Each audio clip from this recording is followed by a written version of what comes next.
This is GM Word of the Week, and I'm Fiddleback. Pyramid. When you think about it, there are a few things more dangerous in the Dungeons & Dragons universe than a dead body. Actually, this seems to be universally true across all fantasy universes. From the Inferi guarding Lord Voldemort's Horcrux to the Barrow-wights that imprisoned Frodo, Sam, Merry, and Pippin, if there's one thing we know about dead bodies in magical universes, it's that they are rarely peaceful.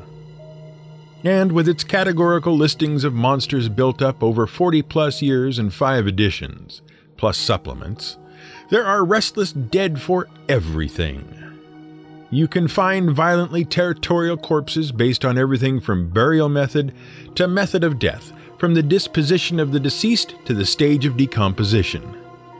And if you get bored waiting for the dead to start walking and killing on their own, there are a host of spells and miracles that will entice a recalcitrant corpse into getting the heck up and murdering itself some heroes. Given that, it's actually kind of strange that the peasantry of fantasy worlds even keep the bodies around. Why are there so many cemeteries, tombs, barrows, burial mounds, sepulchres, mausoleums, crypts, catacombs, pyramids, and necropoli dotting the landscape, just waiting to spew undead on unsuspecting innocents or to serve as a recruitment station for a necromantic army? But then, you might wonder the same thing about humans in the real world. Why do we bury our dead, or entomb them, or otherwise inhume them? Why not just burn them? After all, that's what practitioners of the Hindu faith do. And they have been doing that throughout the entirety of Indian history. At least the privileged were. Round about the time Hinduism had spread pretty far across the Indian subcontinent and was becoming deeply entwined with the social, political, and economic lives of its people, it was common practice for the affluent to be cremated when they passed away. The ashes were then buried under a stupa, a memorial shrine. Those who could not afford cremation, along with all the rites and rituals associated with it, would instead be left exposed for scavenger birds to pick apart. At the same time, some elderly faithful who preferred to choose their own time would have themselves rowed into the middle of the sacred Ganges River. Then they would jump in and allow themselves to be carried away. These funeral rites and rituals are collectively antyesti, a Sanskrit word which means last sacrifice. And it is part of the samara, the cycle of death and rebirth that underlies the Hindu faith. The soul, they believe, is eternal, and after death, it is reborn again into the material world. Now, this isn't exactly a desirable thing. See, samsara comes from the Sanskrit word for aimless drifting or wandering without purpose. And that's the general view of material life in the Hindu faith. It's a repeating cycle of being reborn, living a mundane existence, dying, and doing it all again. The goal is to achieve purity of the soul and, by doing so, break the cycle. Instead of being reborn, the soul becomes one with Brahma, a reality of unchanging, immortal, blissful existence.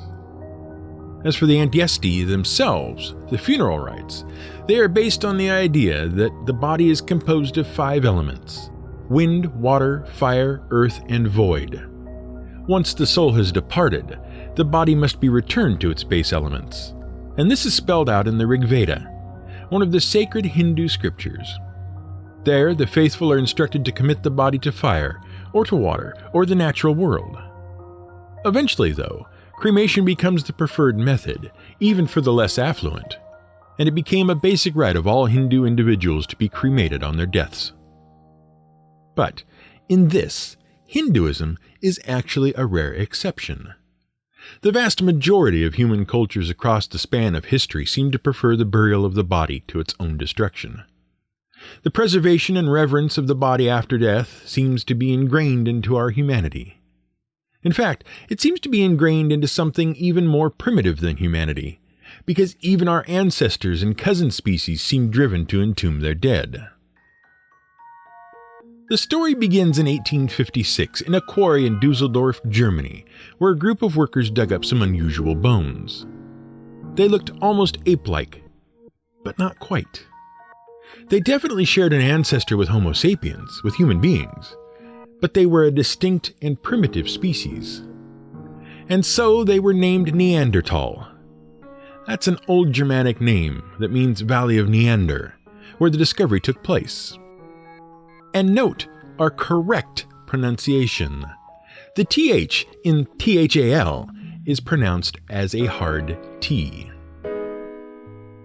For a long time, anthropologists assumed that the Neanderthals resembled apes, walking with stooped posture and bent knees. But then, in the 1950s, in the Shandiar cave in Kurdistan in northern Iraq, everything changed. There, Ralph Selecki of the Smithsonian Institute and a team of anthropologists from Columbia University discovered the fossilized remains of 8 adult and 2 infant Neanderthals. Their discoveries revealed that Neanderthal was actually smarter and more culturally sophisticated than previously assumed. They walked upright and they used tools. But perhaps, most shockingly of all, these 65,000-year-old corpses seem to have been intentionally buried in the cave. There were archaeological signs of injuries, and that the injuries had been treated.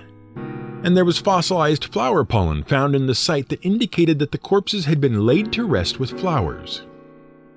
Yes, these 65,000-year-old Neanderthals had received first aid for their injuries, and then, when they passed away, they were laid to rest and adorned with flowers. Of course, the Neanderthal story does have a sad ending. 33,000 years ago, the Neanderthal tribes were forced to leave their homelands in Central Europe as glaciers spread south during an ice age. They flourished for several thousand years in Spain, Portugal, and Gibraltar, but eventually they died out, unable to adapt to changing climate and compete with another primitive hominid, the Cro-Magnon.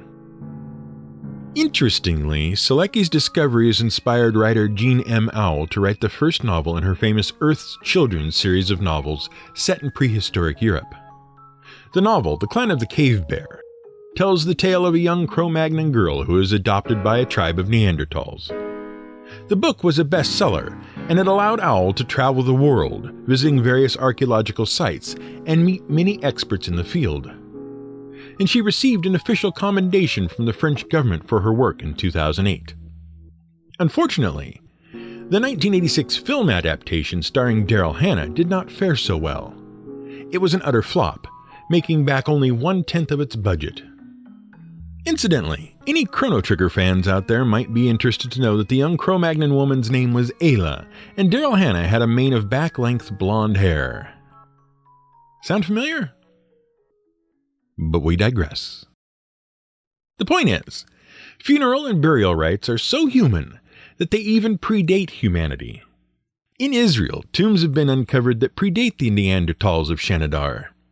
And in Europe, the oldest human burial site so far discovered belongs to a fossil nicknamed the Red Lady of Paviland. The red part of that comes from the fact that the fossil was stained red from natural clays in the limestone cave in which she was entombed. She was also laid to rest with shells, ivory rings, and other small trinkets that were similarly stained, indicating they had been with her at the time of the burial. As human faiths and spiritual beliefs became more complicated, so too did the methods of burial. In 5000 BCE, in ancient Mesopotamia, the Sumerian people developed some particularly interesting beliefs and rites. The Sumerians believed in an afterlife, a land of the dead. But it was not above. It was below. Like the Greeks, the Sumerians believed in 3 basic realms: the realm of the earth, where mortals lived, the heavens, where gods lived, and the underworld, where the dead belonged. They believed that it was wrong to burn the bodies of the dead, lest their souls rise with the smoke into the heavens and end up where they didn't belong. Instead, the proper thing to do was to bury the dead so the soul could make its way underground to the realm of Ereshkigal. Often, the dead were buried near their family homes, so their graves could be maintained. It was believed that an ill-maintained grave could lead to a vengeful spirit returning and haunting the family. In extreme cases, Sumerian ghosts could enter a living person's ear and possess them, causing havoc. And this might sound somewhat similar to the ancient Greek practices we discussed in our episode about Elysium. For the Greeks also had elaborate funeral rites and believed that maintaining the memory of the dead was extremely important for a peaceful afterlife. But for elaborate burial practices, nothing compares to the ancient Egyptians. Heck, when you think about ancient Egypt, you probably think about mummies and pyramids. In other words, the most enduring imagery about ancient Egypt is how they treat their dead. In order to understand their burial practices, you have to understand a bit about what the ancient Egyptians believed. Egyptians thought that the afterlife was actually an eternal life that reflected the life they had known in life. The only difference was that the eternal afterlife version of life would be free of suffering, disease, and of course, the threat of death. Basically, it was a peaceful, normal life of eternal bliss. It's just that it wasn't very easy to obtain. And you still had to go to work, so you didn't get to enjoy all of it. Let's take this one step at a time. When you died, your soul departed your body. So far, so good. And it would begin a very long, complex journey. Along the way, Anubis, the jackal-headed god, would help. But in order to make the journey, the soul would have to know all sorts of magical spells and rituals and rites to deal with the various ordeals the soul would face. Fortunately, if you were an Egyptian, you could get an instruction manual that would help you make the trip. Many excerpts from the many different versions of this book exist, some dating back to 1700 BCE, but there is no one canonical version. The title has been variously translated as The Book of Coming Forth by Day or The Book of Emerging Forth into the Light. But today, it's usually just called The Book of the Dead by scholars, and it details everything a soul needs to know to get from here to the hereafter. Now, the Book of the Dead and various other funerary texts derived from it evolved a great deal during the long history of the kingdoms of Egypt. So we're just discussing some of the highlights from the middle and late versions of the book. Utilizing spells, passwords, and secret knowledge from the Book of the Dead, the soul would eventually come to the shore of the Lake of Flowers. And there, it would be rowed across and presented to Osiris, the god of the dead, in the Palace of Truth, and his judges. There, Osiris would weigh the heart of the deceased against the weight of a single feather. If the heart was heavy with sin, then the soul would be cast out. But if the heart was light and pure and weighed less than the feather, the deceased would pass into the field of reeds to live out an eternal life of pastoral bliss. Now, that seems simple enough, except for the part where you need to remember a complicated set of magical spells and instructions after you're dead. But there's more to this story. See, to the Egyptians, the soul was very complicated. In fact, it came in 9 parts, and these parts would come undone during the complex passage into the afterlife. And worse, these parts would forget what the other parts looked like. But as long as the body remained whole, the parts of the soul could come back together. Now, the Egyptian practice of preserving the corpse, that is, mummification, became very involved and advanced. And it was done to ensure your soul would come back together, your heart would be intact, and that you would stay together for eternity. The practice probably grew out of the simple fact that the Egyptians noticed that when they buried their dead in the desert sands, the bodies didn't break down or decompose. Thus, they must have concluded that the body had to stay whole for some important reason.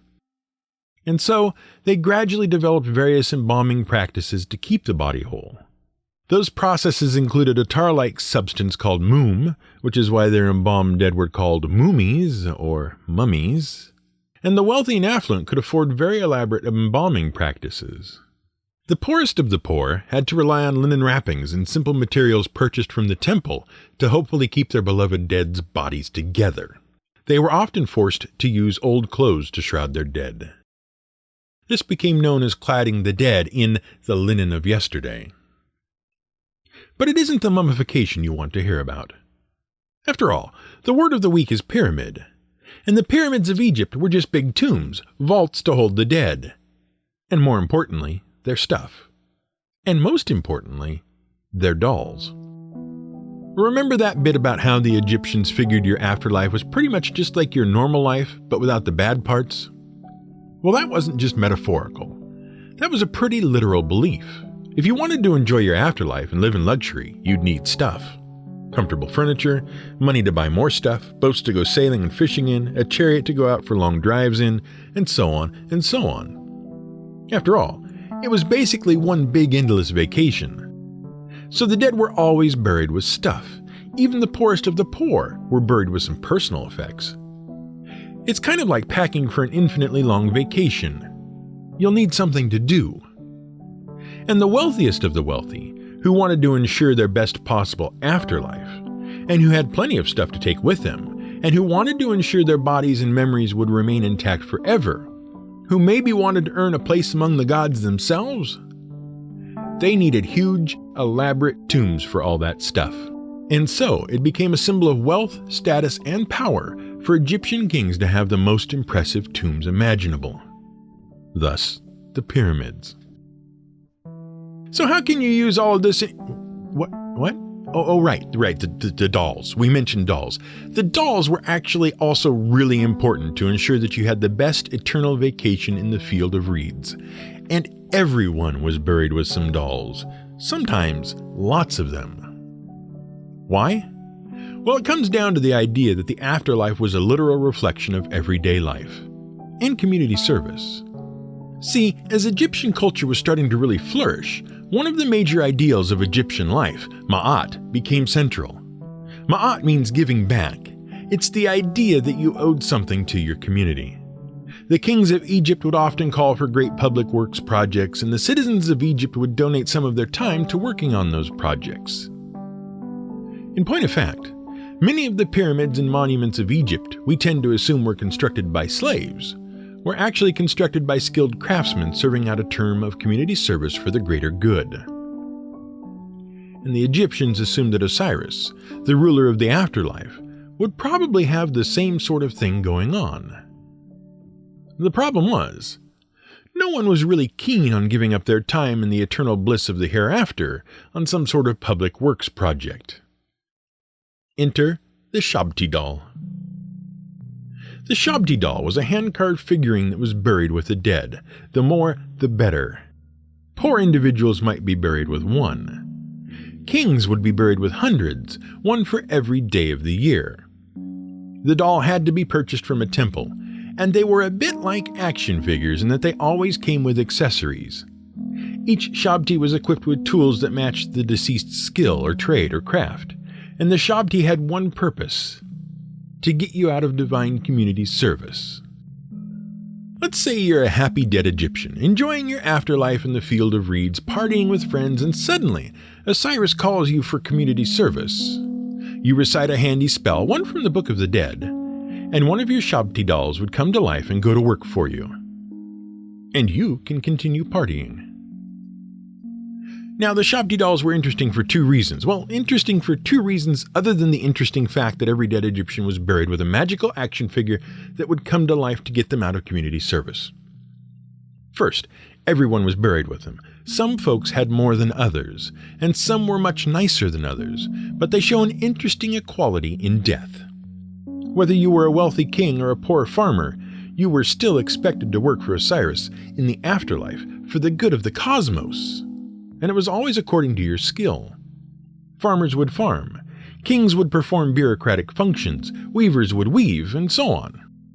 Second, for a brief period of time, a special type of Shabti doll appeared, an overseer doll. That doll was equipped with a whip, and it was generally in a pose implying the giving of orders. And these Shabti dolls would often be found alongside other dolls that seemed to represent laborers acting under the overseer's orders. During this period, known as the Third Intermediate Period, Egypt was in decline, its kings were losing power, and foreign powers were gaining influence, even occupying Egypt. Civil wars broke out. It was a rough time for Egypt. But then, as foreign powers lost influence and Egyptian culture had one last flowering under powerful native kings during the late period, the overseer Shabti and its laborers vanished from the tombs of kings. So, how can you use all of this in your game? Well, as we mentioned at the start, every world in which the dead can get out of their graves, get angry, and start killing has an implied plot hole. Why do the people of the world bury their dead like so many Earth cultures and not simply destroy them like the Hindu peoples? Well, all of the various burial practices on Earth evolved for spiritual reasons. And in Dungeons and Dragons, the spiritual is objectively, provably real. So what is it about the nature of life, death, and the afterlife in your world that requires a body?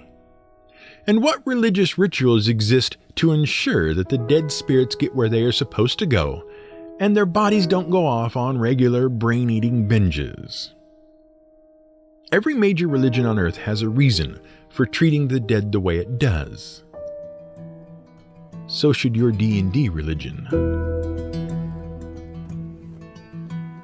This has been GM Word of the Week. It's written and researched by The Angry GM and produced by me, Fiddleback. You can support us on Patreon at patreon.com/GMWordOfTheWeek. You can find more at gmwordoftheweek.com and theangrygm.com.